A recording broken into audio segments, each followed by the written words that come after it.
Hello friends, welcome to happy home.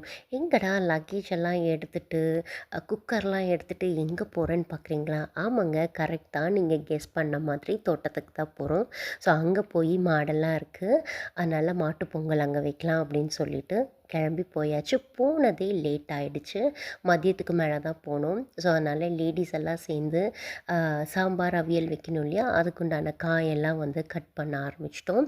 So அவரும் என் நாத்தனா பையனும் 2வது பையனும் சேர்ந்து மாடை குளிக்க வைக்க போயிட்டாங்க. ஸோ அதுக்கப்புறம் மாடெல்லாம் சூப்பராக தேய்ச்சி குளிக்க வச்சு ஒரு மாடு வரமாட்டேன்னு சொல்லிடுச்சு.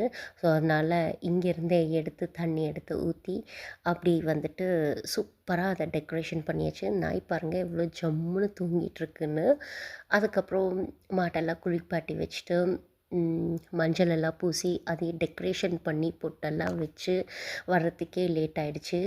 பசங்க வந்துட்டு மாப்பிள்ளைஸோட ஜம்முன்னு கிளம்பி நின்றுட்டாங்க. அதுக்கப்புறம் வந்துட்டு அடுப்பெல்லாம் கூட்டி வச்சு பொங்கல் வைக்க ஆரம்பிக்கலாம் அப்படின்னு சொல்லிட்டு ஸ்டார்ட் பண்ணிட்டோம். ஸோ நாத்னா, என் சின்ன மாமியார், அப்புறம் எல்லோரும் சேர்ந்து இந்த பொங்கல் வைக்கும்போது அவ்வளோ ஒரு ஹாப்பியாக இருக்குது. சொந்தங்கள் கூட இருந்தாலே நமக்கு ஒரு சந்தோஷந்தான் இல்லைங்களா? அதுவும் நிறைய பேர் இருந்தால் நமக்கு அது ஒரு தனி ஹாப்பினஸ். ஒரு பானை வந்து அவர் வச்சார், இன்னொரு பானை வந்துட்டு அண்ணா வச்சார். ஸோ வந்துட்டு 2மே வந்துட்டு ரொம்ப அழகாக பொங்கி வந்தது. கிழக்கு பார்த்து தான் பொங்கி வந்தது. ஸோ அதுக்கப்புறம் வந்துட்டு மாடெல்லாம் வந்துட்டு ரோஜாப்பூ மாலை போட்டு ஒவ்வொருத்தரும் ஒவ்வொரு மாலை போட்டு அவ்வளோ அழகாக அந்த மாட்டை வந்து நிற்க வச்சாச்சு. ஸோ அதுக்கப்புறம் வந்துட்டு பொங்கல் எல்லாம் வச்சு அப்புறம் சாமி கும்பிட்றதுக்குள்ளே நைட் ஆகிடுச்சு.